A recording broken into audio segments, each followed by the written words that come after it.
Pada kesempatan kali ini kami akan membahas Jujutsu Kaisen chapter 267.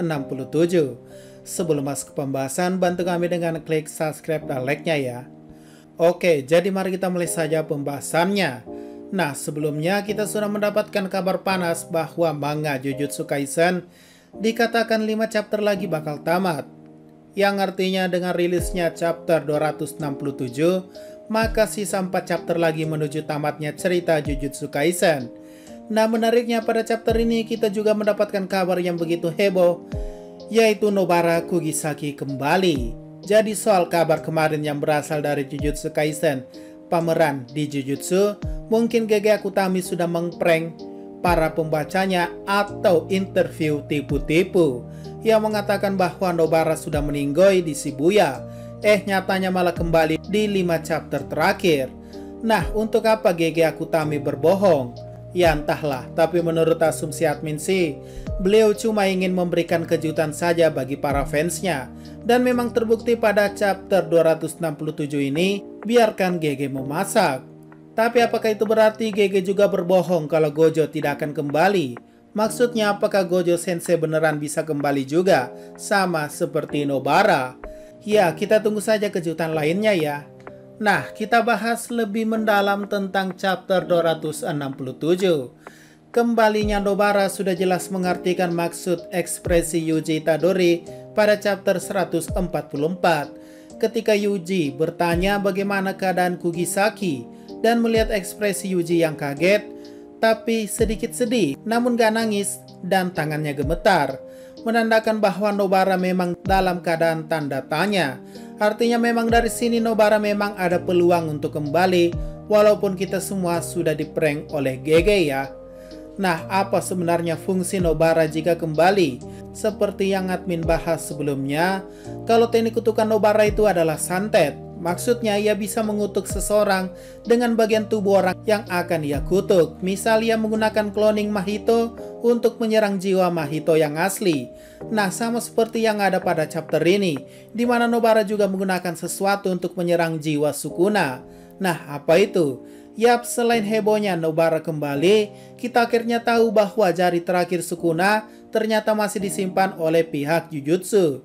Artinya dari awal memang benar si kakek Gagu Kanji dan Utahime mengetahui lokasi jari terakhir tersebut, dan memang benar dugaan Uraume bahwa Gojo lah yang menyembunyikan jari terakhir milik Sukuna.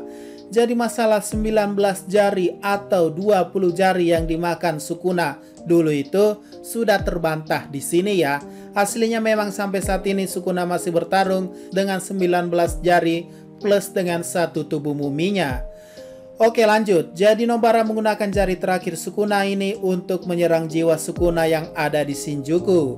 Yaps, dengan teknik kutukan Nobara yang bisa membuat luka resonansi atau ilmu santetnya, membuat jiwa Sukuna buyar dan menyebabkan ia tak bisa menggunakan teknik kutukannya secara benar, maupun menggunakan domainnya lagi. Yang menjadi kesempatan untuk Yuji mengalahkan Sukuna dengan Black Flash-nya atau tinjuan mautnya. Namun ini juga berarti bahwa apakah kita semua sudah menyerah terhadap Megumi guys. Menyerang jiwa Sukuna berarti berdampak juga pada Megumi. Pada chapter sebelumnya yaitu chapter 266, sepertinya Megumi sudah menyerah untuk hidup. Yang padahal niat awalnya adalah hanya ingin membahayakan kakak tirinya yaitu Sumiki. Namun ia gagal karena beliau sudah dikill Sukuna. Kita juga bisa melihat respon Yuji yang juga tampak putus asa guys. Yuji mengerti perasaan Megumi sama seperti melihat kondisi kakeknya dulu, yang dimana ia menyerah pada penyakit paru-parunya dan kemudian meninggal. Itulah kenapa Yuji berkata, karena itu aku tak bisa memaksamu untuk terus hidup, Fushiguro. Jadi ada hal yang admin sadari di sini. Jangan-jangan dari trio ini yang awalnya kita menebak yang meninggal adalah Nobara atau Yuji, mungkin sekarang berbalik, bahwa hanya Megumi lah yang tak bisa diselamatkan. Nah, bagaimana nih fans Megumi? Apakah kalian sudah siap akhir yang buruk bagi Megumi Fushiguro? Karena jika kalian mengatakan Nobara yang akan tewas, itu sudah mustahil ya guys. Soalnya dia baru saja kembali. Dan tidak lucu dong chapter berikutnya tiba-tiba mokat.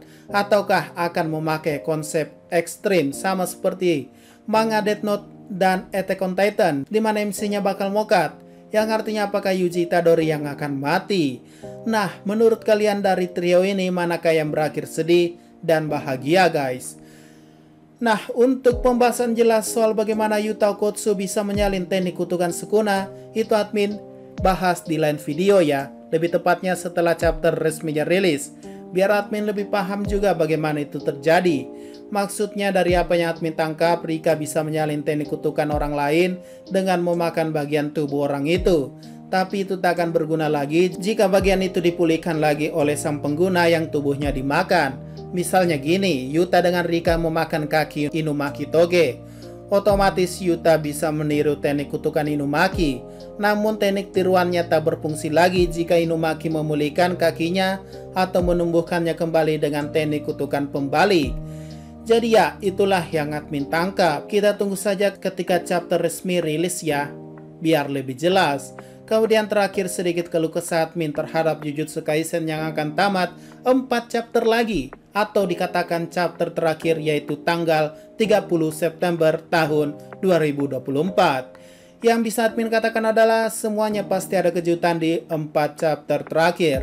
Jadi admin gak terlalu banyak berkata-kata, tapi semoga saja di sisa 4 chapter ini bisa menjelaskan masa lalu Sukuna secara detail. Tentunya masa lalu Kenjaku, oh come on, dia itu sebenarnya otak atau manusia dulunya. Lalu soal tujuan Kenjaku, apakah ia akan gagal menciptakan makhluk besar yang pernah ia mention dulu? Jangan bilang gagal lah, itu melawan Tengen loh, dan sampai mengorbankan Yuki Tsukumo. Apakah penggabungan Tengen akan terjadi di 4 chapter terakhir? Dan mungkin kasus terburuknya adalah manga Jujutsu Kaisen mungkin akan bernasib sama dengan Black Clover atau Gintama.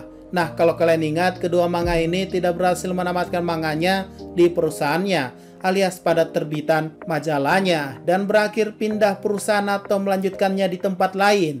Di mana singkat admin, kasus Black Clover itu dari Shonen Jump ke Jump Giga, dan yang biasanya update manganya sekali seminggu menjadi 3 bulan 1 chapter doang. Lalu Gintama yang sama juga seperti Black Clover, dari Shonen Jump ke Jump Giga karena Gorilla Sensei belum bisa menamatkan manganya tepat waktu dan terpaksa pindah dan menamatkannya di Jump Giga. Nah, kenapa hal ini terjadi? Ya mungkin ada kesalahan jadwal atau penamatan dan sebagainya sehingga terjadi hal begituan. Admin harap Jujutsu Kaisen memang sudah merencanakan ini dengan matang. Tapi kalau memang benar-benar belum siap, ya ada kemungkinan kita akan melihat GG Akutami akan ke Jump Giga ya. So, mungkin itu saja pembahasan pada video kali ini. Jika ada pertanyaan dan masukan, silahkan komentar saja di bawah. Sekian dari pembahasan kali ini, jangan lupa like, share, dan komentarnya ya.